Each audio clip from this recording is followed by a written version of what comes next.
एक बार फिर से स्वागत है आप सभी का आज की हमारी इस YouTube क्लास में। और आज हम आपको टीचिंग कराने जा रहे हैं क्लास 12th इकोनॉमिक्स के लास्ट चैप्टर, जो कि लिया गया है इंडियन इकोनॉमी से। और ये जो टॉपिक है हमारा, इसके अंदर हम कंपैरिजन करेंगे इंडिया और उसके नेबरिंग जो कंट्रीज़ हैं, खासकर कि इंडिया के साथ में चाइना और पाकिस्तान का।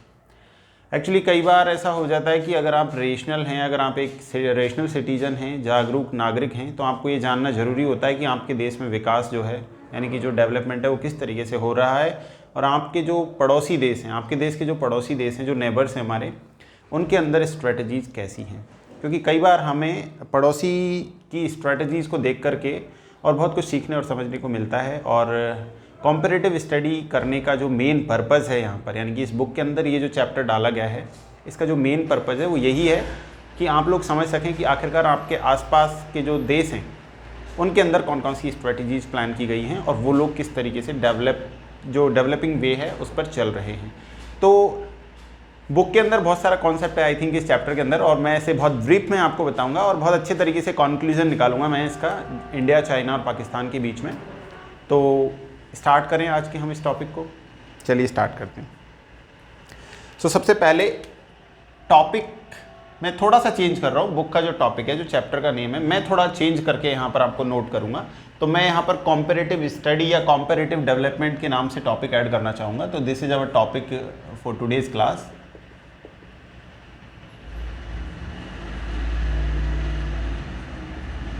Comparative development study.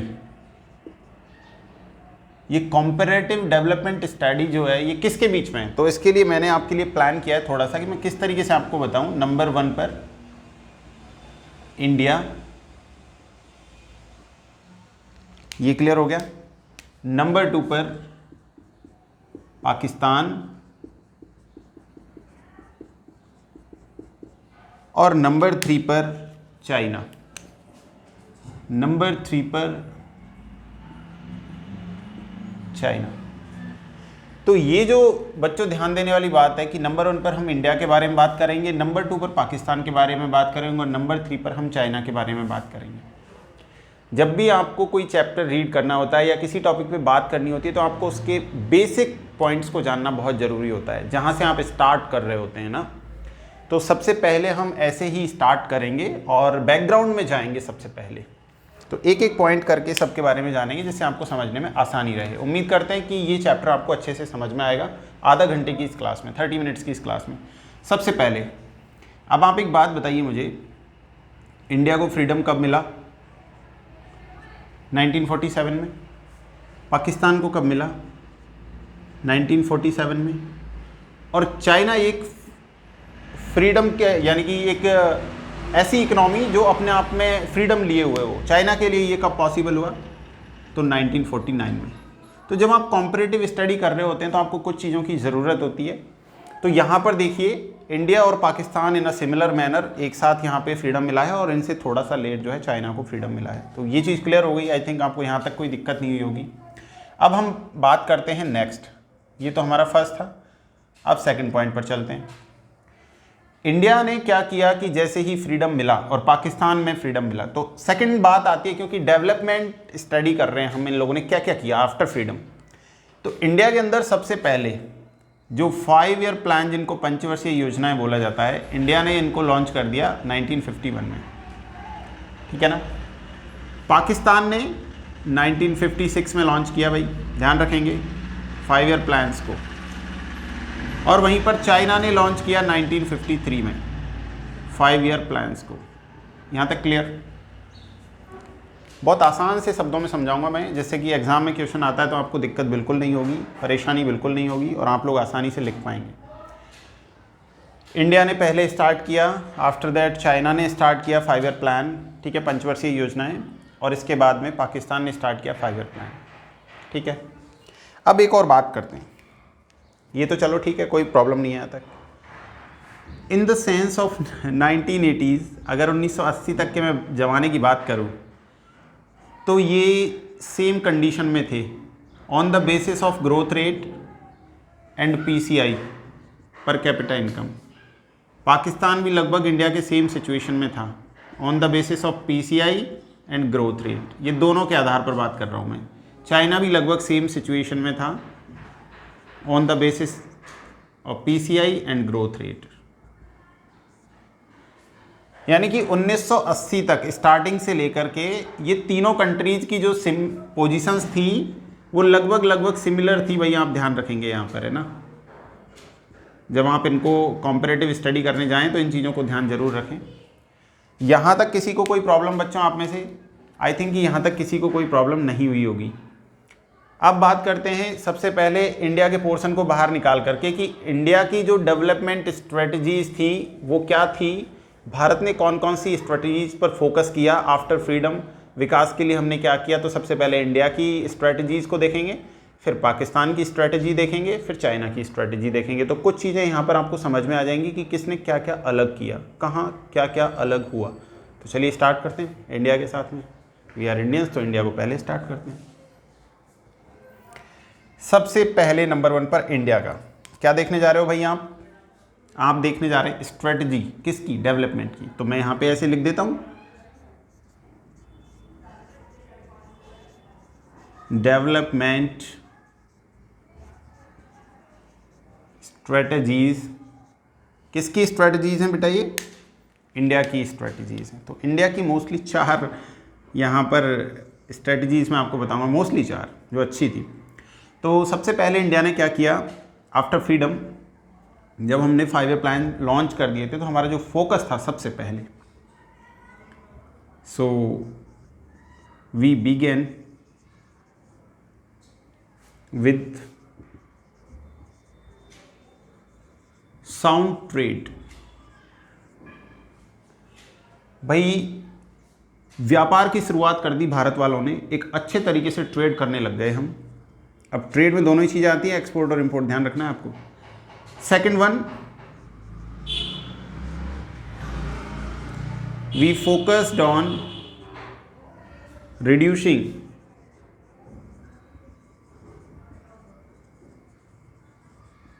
पॉवर्टी, या फिर मैं ये कहूं कि हमने पॉवर्टी एलिवेशन प्रोग्राम जो थे, पॉवर्टी एलिवेशन प्रोग्राम, इन पर फोकस किया, इनको चलाया। ये हमारी स्ट्रेटजीज में था। नंबर 3 पर we focused on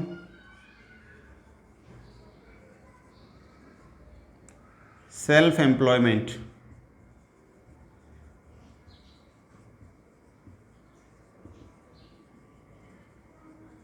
scheme. And number 4 पर आपने क्या किया, यानी कि जो इंडिया वाले थे भाई, नंबर 3 तक तो आपने यहाँ तक देख लिया कि कोई प्रॉब्लम यहाँ पर नहीं है आपको। नंबर 1 पर हमने साउंड ट्रेड के साथ स्टार्ट किया, पॉवर्टी रिडक्शन पे काफ़ी ध्यान दिया, ठीक है ना, और एम्प्लॉयमेंट के बारे में हमने जो है काफ़ी प्रोग्राम्स जो है यहाँ पर चलाए हैं।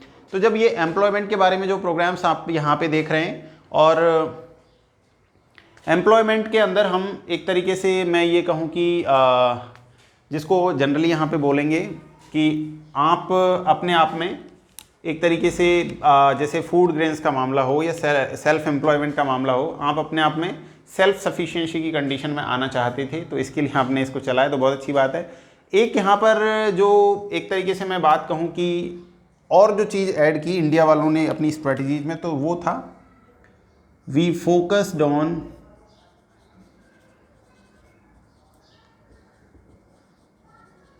Village economy. भाई ग्रामीण भारत के बिना तो भारत को समझा ही नहीं जा सकता, और ग्रामीण भारत की परिकल्पना को जानना जरूरी है। तो हमारी जो मेन स्ट्रेटजीज थी वो कुछ इस तरीके की थी। तो आई थिंक आपको यहाँ पर कोई समस्या नहीं हुई होगी। अब चलते हैं पाकिस्तान की तरफ कि पाकिस्तान वाले जो थे इन्होंने क्या किया। रेड पेन से नोट कर रहा हूँ बेटा पाकिस्तान वाली स्ट्रेटजीज़ को कि पाकिस्तान ने मोस्टली किस किस चीज़ पर फोकस किया।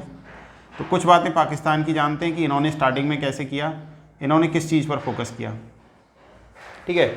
तो जब आप स्ट्रेटजीज़ की बात कर रहे होते हैं तो चाइना वालों ने अपनी अलग स्ट्रेटजीज अपनाई थी, इंडिया वालों ने अपनी अलग स्ट्रेटजीज अपनाई थी, और पाकिस्तान वालों ने अपनी अलग स्ट्रेटजीज अपनाई थी, ठीक है।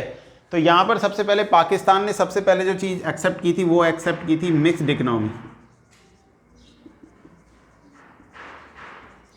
यानी कि इन्होंने सोशल वेलफेयर प्लस प्रॉफिट के साथ काम करना स्टार्ट किया, क्योंकि मिक्स्ड इकोनॉमी के अंदर सोशलिस्ट इकोनॉमी और मार्केट इकोनॉमी दोनों चीज़ें आती हैं। तो उनका फोकस ये था कि हम कल्याण के साथ साथ जो है विकास के पथ पर बढ़ेंगे। ठीक है, तो इन्होंने मिक्स्ड इकोनॉमी को अडॉप्ट किया सबसे पहले यहाँ पर इधर, और इसके साथ ही इन्होंने काम करना जो है स्टार्ट किया। तो बहुत अच्छी बात है अगर एक हिसाब से देखा जाए पाकिस्तान के पॉइंट ऑफ व्यू से। एक इनकी जो खास बात है, इन्होंने स्ट्रेटजीज में दूसरा पॉइंट रखा था ग्रीन रिवॉल्यूशन।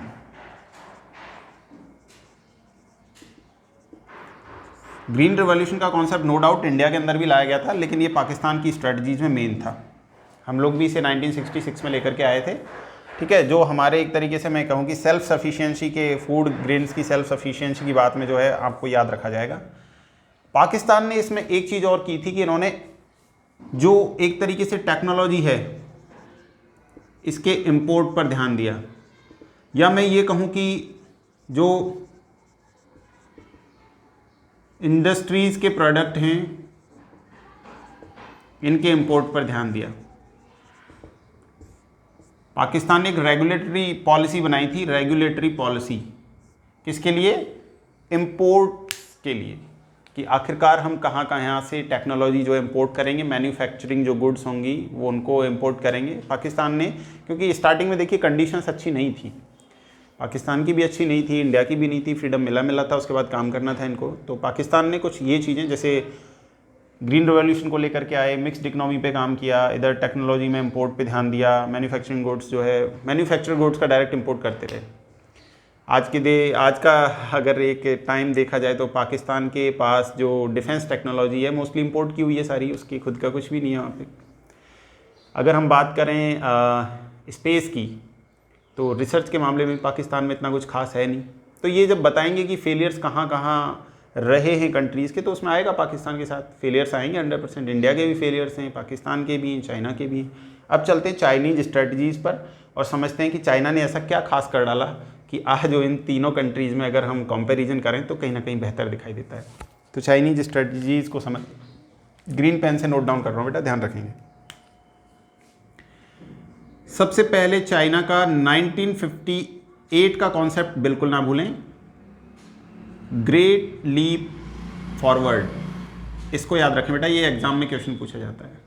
ये जो ग्रेट लीप फॉरवर्ड का स्ट्रेटजी इन्होंने अपनाया था, it is directly related to the industrialization. औद्योगिकीकरण को मैसिव वे पर एक तरीके से इंट्रोड्यूस किया गया इकोनॉमी के अंदर चाइना के द्वारा।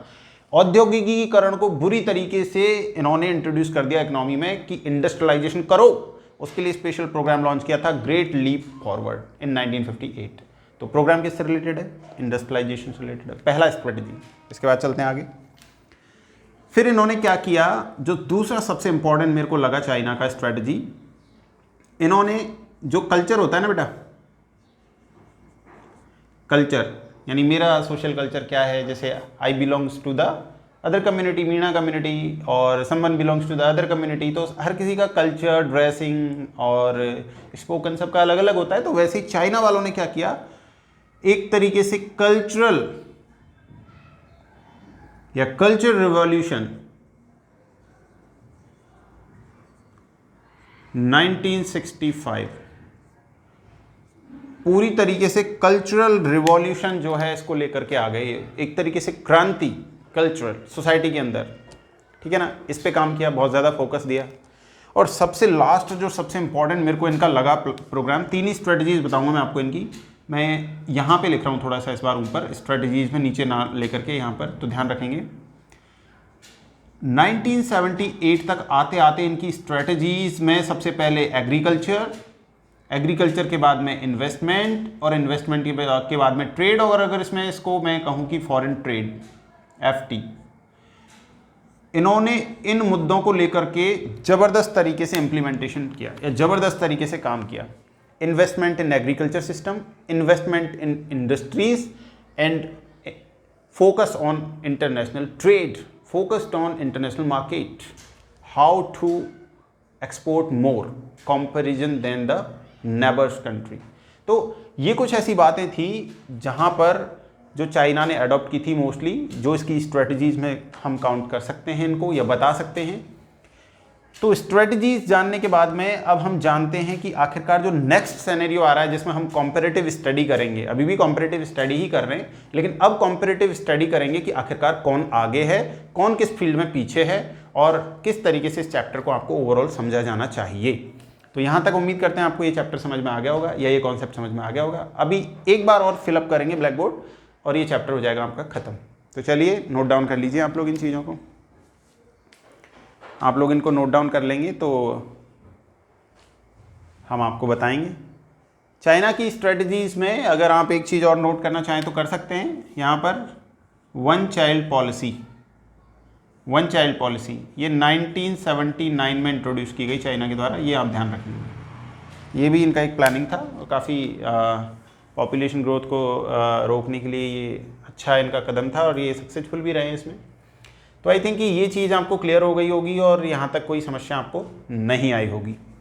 ठीक है, तो अब मैं इसको रफ़ कर देता हूँ और रफ़ करने के बाद में फिर मैं आपको कुछ और चीज़ें बताता हूँ। ठीक है ना।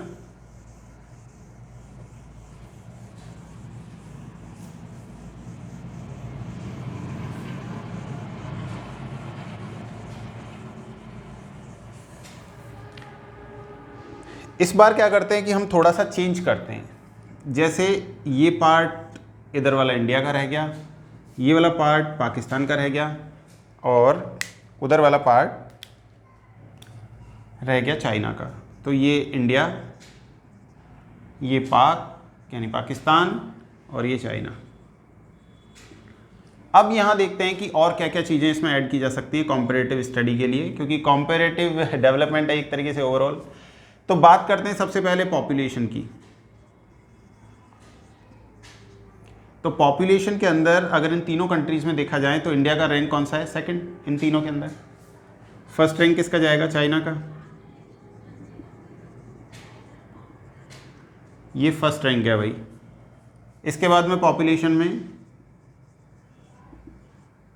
थर्ड रैंक मिलेगा यहाँ पर पाकिस्तान को, यानी कि सबसे ज़्यादा जनसंख्या किसकी है? चाइना की। अब बात करते हैं अकॉर्डिंग टू एरिया यानी क्षेत्रफल। एरिया के अकॉर्डिंग इंडिया को फिर से रैंक नंबर 2 मिलेगा, फिर से चाइना को रैंक नंबर 1 मिलेगा और फिर से पाकिस्तान को रैंक नंबर 3 मिलेगा। तो एरिया के अकॉर्डिंग भी ये चीज़ क्लियर हो गई, फिर से चाइना नंबर 1 आ गया। अब हम बात करेंगे नंबर 3 पर।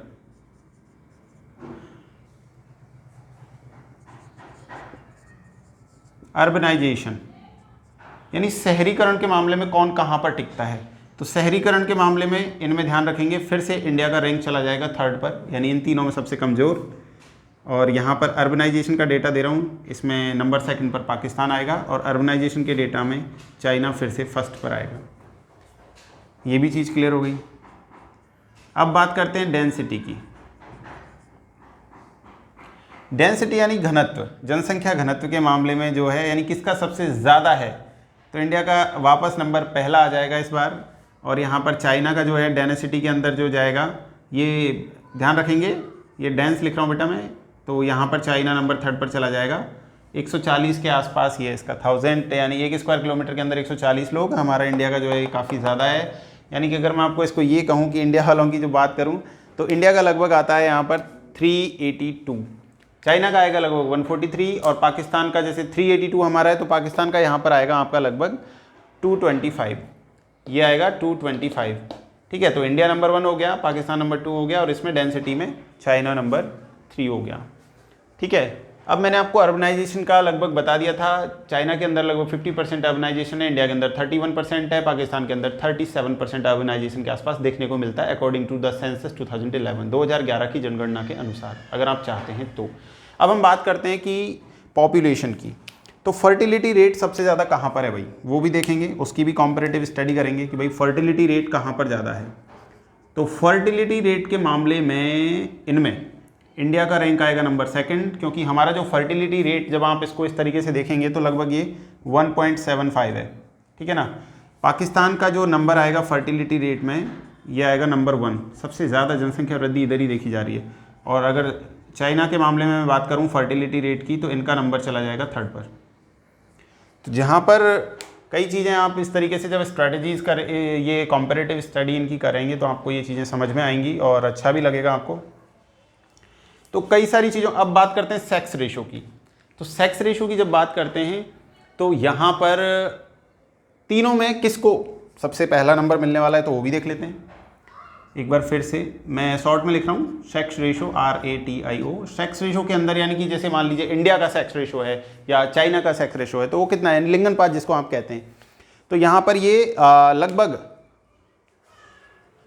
सॉरी आई थिंक, ठीक है, ये 952 है पाकिस्तान का, ये सबसे ज़्यादा सेक्स रेशो है यहाँ पर। तो नंबर 1 किसको गया भाई, पाकिस्तान को in the sex ratio.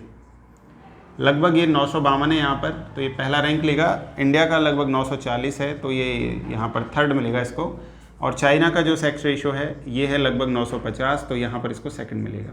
Comparative study अगर आप करते हैं तो कुछ डेटा आपके इस तरीके से ये हैं जो जहाँ तक मेरे को पता है। और ये इन डेटाज़ की खास बात ये है कि बेटा ये 2011 की सेंसस पर बेस्ड हैं, ठीक है। तो यहाँ आप ध्यान रखेंगे। पॉपुलेशन के मामले में जब मैंने आपको बात की है यहाँ पर, तो इंडिया का जो पॉपुलेशन है मिलियंस की अगर मैं बात करूँ तो 1210 मिलियन। ऐसे ही मैं अगर पाकिस्तान की बात करूँ पॉपुलेशन में तो लगभग 176 मिलियन के आसपास है लगभग। और वहीं पर अगर मैं चाइना की बात करूँ तो 140 मिलियन के आसपास है एक तरीके से। सॉरी 140 नहीं, मतलब एक तरीके से मैं ये कहूँ कि 1400 मिलियन, 1400 मिलियन मैं कहूँ, ये ज़्यादा बेटर है, ठीक है। तो ये 1400 मिलियन हो गया, ठीक है ना। ये 121 करोड़, 140 करोड़ और ये इस तरीके से 17 करोड़, ठीक है। तो ये चीज़ें यानी पाकिस्तान का पॉपुलेशन इनमें काफ़ी कम है, इंडिया का थोड़ा बहुत सेकंड बेस्ट है इंडिया पॉपुलेशन में यहाँ पर। और ये सारी स्ट्रैटेजीज़ आपको मैंने बता दी हैं, कुछ बेसिक सी बातें हैं इनके बीच में। अब बात करते हैं इन सब के बारे में बात कर चुकने के बाद में कि आखिरकार फेलियर्स कहाँ कहाँ किस कंट्री के रहे हैं। ये लास्ट होने वाला है इस चैप्टर का। मैंने आपको चाइना की कुछ बेस्ट पॉलिसीज़ के बारे में बताया था। अब बात हम कर रहे हैं कि फेलियर्स किसको मिली और कहाँ पर मिली, कहाँ पर बेटर कंडीशन में हम लोग हो सकते थे, ठीक है, और कहाँ पर हमें होना चाहिए था या कौन सा बेटर सिचुएशन में है। थोड़ा सा एक कंक्लूजन निकाल लेते हैं इस चैप्टर का ना और ख़त्म करते हैं इसको। तो आई थिंक ये आपने नोट कर लिया होगा। जिन बच्चों ने नोट नहीं किया वो वीडियो वापस देख सकते हैं और इसको नोट कर सकते हैं। तो मैं इसको फिर से रफ करने जा रहा हूँ बेटा। अब हम करेंगे तीनों का एक बार फिर से कंक्लूजन, तीनों कंट्रीज़ का, कि आखिरकार अब बेस्ट कौन सा है। आपने सारी चीज़ों के बारे में पढ़ा, अब बेस्ट कौन सा है। तो मैं देखो फिर से ऐसे ही स्टडी करूँगा आपके सामने और ये चैप्टर ख़त्म कर देंगे हम लोग। बेस्ट की जब बात करते हैं तो ये फिर से इंडिया का पोर्शन, ये फिर से पाकिस्तान का पोर्शन और बचा हुआ चाइना का पोर्शन। तो ये आपका इंडिया हो गया, ये आपका पाकिस्तान हो गया और ये आपका चाइना हो गया। इंडिया की बात करूं मैं अगर फेलियर्स की या सक्सेस की बात करूं तो पहले सक्सेस की बात कर लेते हैं कि हमें सफलता कहाँ कहाँ पर मिली। तो सबसे पहले तो जो फूड ग्रेन्स है इनमें हम सेल्फ सफिशिएंसी की कंडीशन में आ गए। दूसरा, पॉवर्टी रिड्यूस हो गई हमारी, ठीक है। अनएम्प्लॉयमेंट की कंडीशन भी रिड्यूस हुई, यानी कि इसमें भी हमें काफ़ी फ़ायदा हुआ, बेरोज़गारी कम हुई, गरीबी कम हुई। नंबर थ्री पर इंडिया और कहाँ सक्सेसफुल हुआ, जैसे कि विलेज डेवलपमेंट,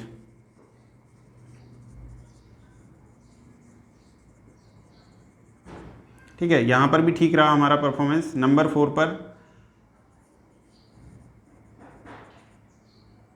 इंडस्ट्रियलाइजेशन, औद्योगिकीकरण में भी लगभग हम ठीक थे। तो कुछ कुछ बातें हमारी जो बेहतर रही 5 ईयर प्लान्स के दौरान या पूरा ओवरऑल स्ट्रेटजीज हमारी जो थी वो इस तरीके से कुछ बेहतर कही जा सकती। पाकिस्तान ने क्या किया, पाकिस्तान ने मिक्स्ड इकोनॉमी को अपनाया था, तो भाई ये भी फूड ग्रेन्स में काफ़ी ठीक था। सेकंड नंबर पर पाकिस्तान ने पीसीआई को काफ़ी अच्छे तरीके से ये 2 गुना कर लिया, यानी इस पे इसका काफ़ी अच्छा परफॉर्मेंस था और ग्रोथ रेट पर भी इसका ठीक कंट्रोल था।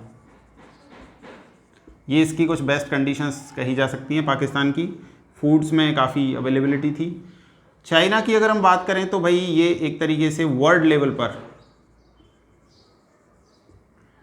मैं वाइब्रेंट कहूँ तो ज़्यादा बेहतर है, डोमिनेट कर लिया इसने ट्रेड के मामले में। किसके मामले में, ट्रेड के मामले में, इंटरनेशनल मार्केट में। कहाँ पर? इंटरनेशनल मार्केट में। व्यापार के तौर पर जाना जाने लगा चाइना को, एक्सपोर्ट पर महारत हासिल कर ली भाई। सबसे अच्छी बात जो मुझे इसकी लगी, एजुकेशन इम्प्रूवमेंट हुआ, हेल्थ इम्प्रूवमेंट हुआ, और इन्वेस्टमेंट की तो बात ही क्या कहना, गजब का कंडीशन चाइना का देखने को मिला।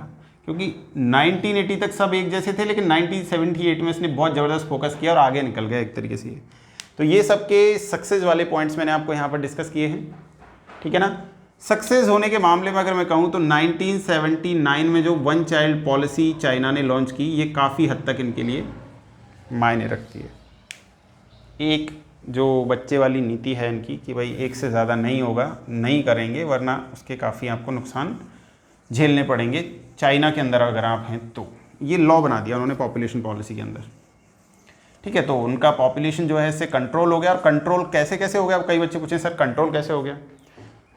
तो बेटा कंट्रोल ऐसे हो गया कि पहले जो चाइना वाली स्ट्रेटजी से पहले क्या था, यहाँ पे 1.3% फर्टिलिटी रेट था, ठीक है, जन्म दर, वो 0.47% तक आ गई फर्टिलिटी रेट उसके बाद। इसीलिए उनकी पॉपुलेशन पे कंट्रोल हुआ है और इंडिया अब नंबर 1 की तरफ बढ़ता हुआ दिखाई दे रहा है।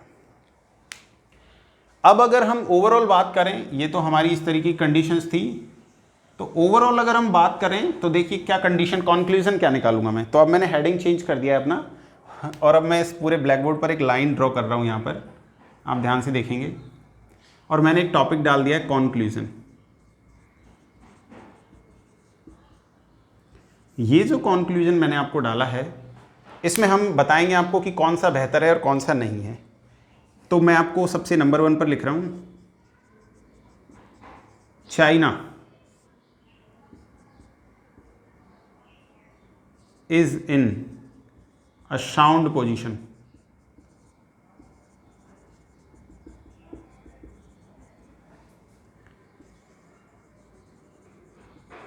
compare than India and Pakistan। पहला point. Second condition, India is in sound position